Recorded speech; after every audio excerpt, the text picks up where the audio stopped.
Hi, my name is Brandon Smith, content creator and a student of Okinawan Gojo-Ryu Karate. Fitness and sports has always been a passion. Join me as I talk with others about their journey.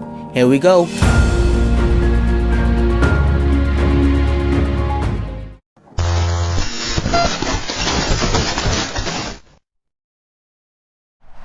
Good day, guys. Welcome back to the Fitness Dialogue. I am here with Sensei Leonardo Jones of the Academy, Lead Karate Academy. I'll allow him to introduce himself.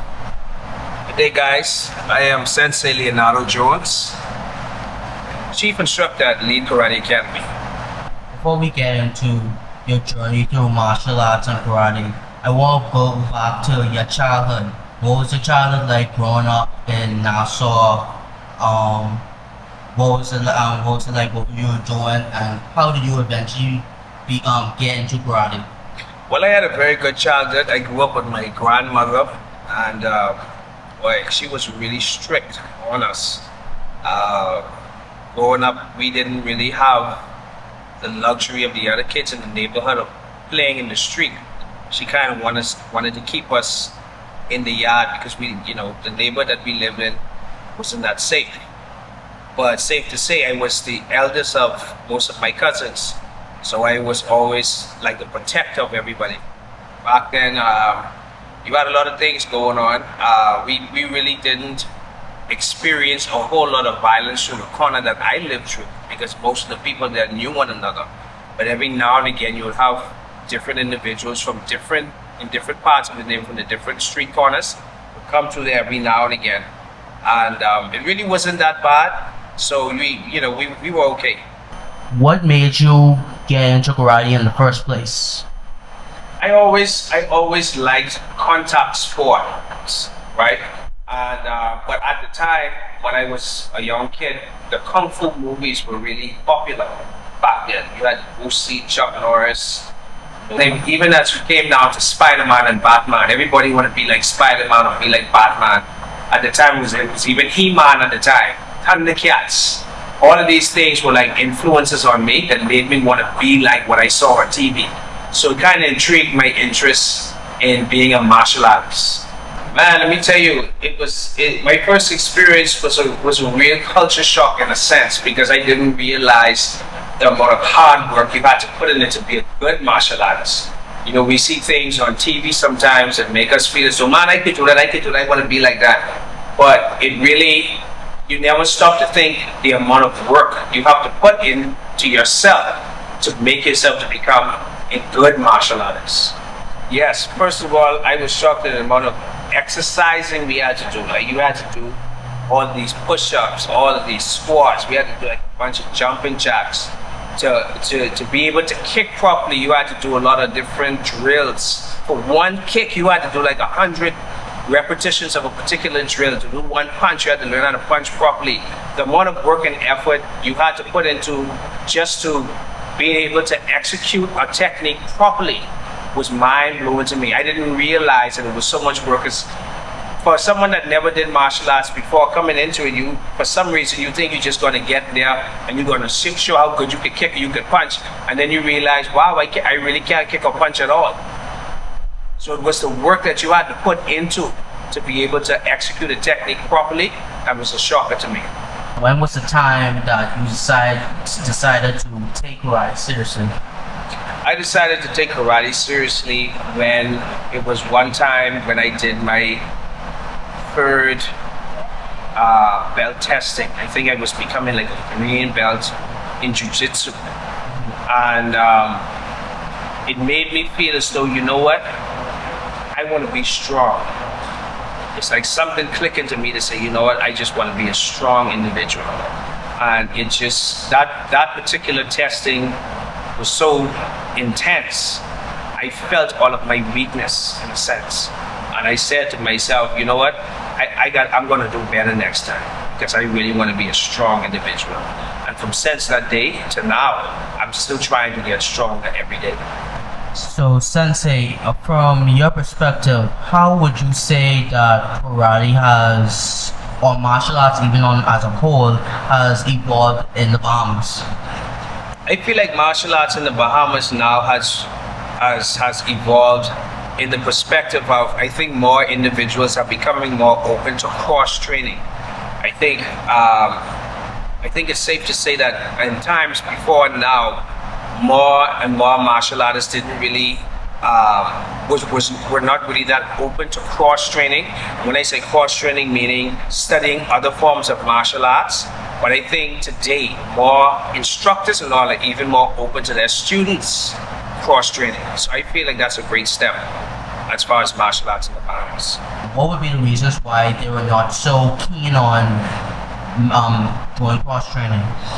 The reason why most martial artists wasn't so keen on cross training is because some individuals felt, not saying that they were wrong for it, but some individuals just felt that once you are a practitioner of one whatever discipline of martial arts that you're studying, whether it be kung fu, karate, jiu-jitsu, whatever, that you just stick with that one genre of martial art. But nowadays, you have more and more instructors allowing their students to dive into and study different forms of martial arts and then bringing all of those disciplines together to make you a better martial artist individually. So, Sensei, what would you say you like most about karate or martial arts on the whole? What I like mostly about karate is that it builds good character. I feel like karate, I'll speak for karate primarily because I feel like it really creates and builds character in an individual when they practice karate properly.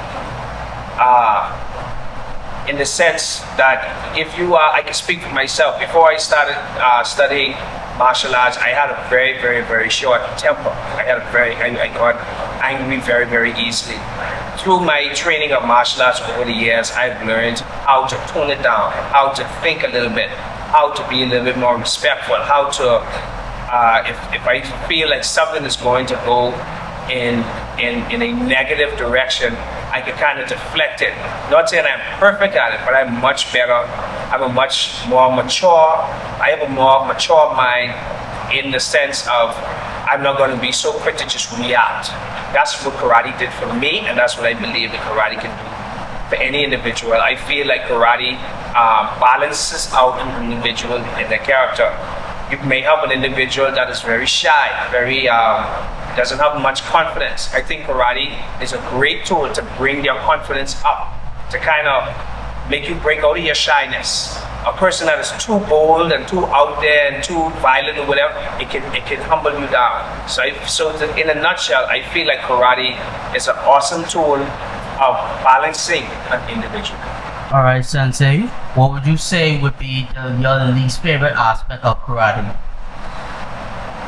I don't know if I have a least favorite aspect of karate, but I can tell you what I think most of my students feel is their least favorite of karate, and that would be the workout. I think a lot of them really don't really like the physical side of karate.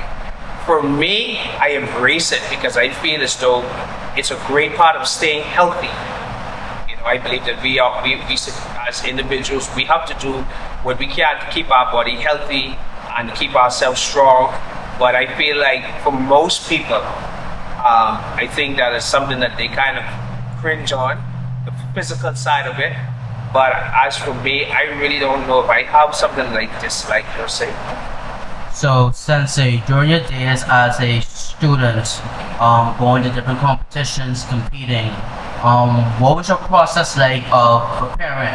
Exhausting, both mentally and physically, because you actually, when you're competing for competition, it's, I think, even beyond the physicality of it, it's getting your mind extremely focused, and that takes work.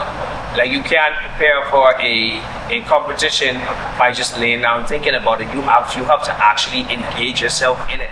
So preparing for competition, I would say your repetitions are more for everything. Your basics, your katas, your fighting, your meditation, all of that is a part of preparing for competition.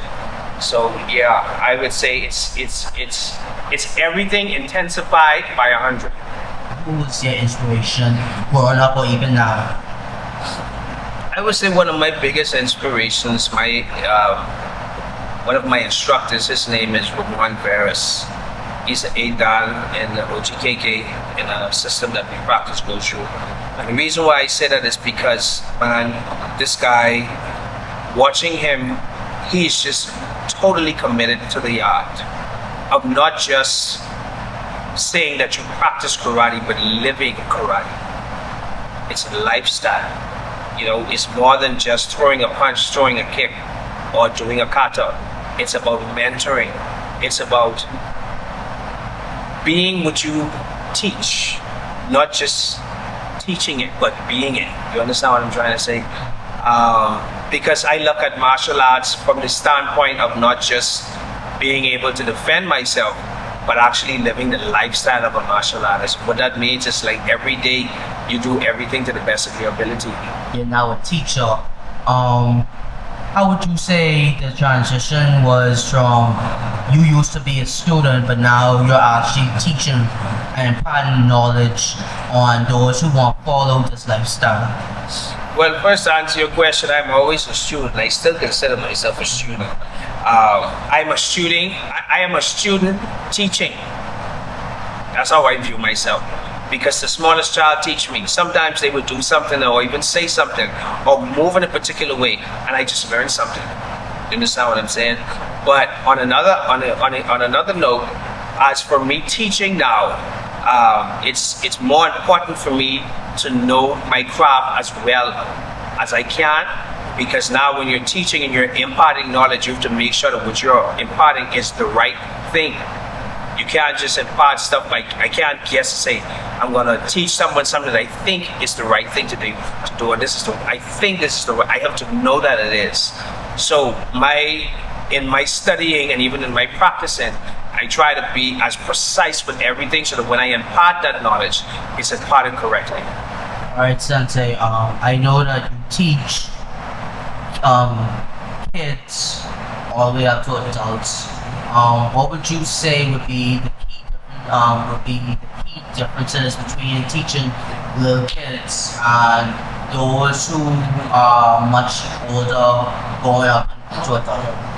Most of the time, most kids are a lot more receptive to what you are teaching them, and not all of the time adults are that willing to receive everything that you say, because sometimes they feel like they already know.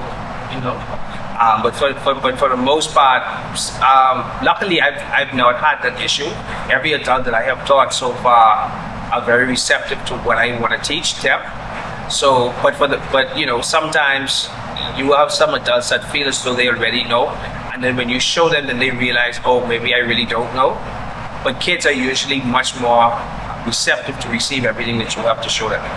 You said earlier in the conversation that you did Jiu-Jitsu. How was that or any other martial arts that you are participating in actually helped you not only in your journey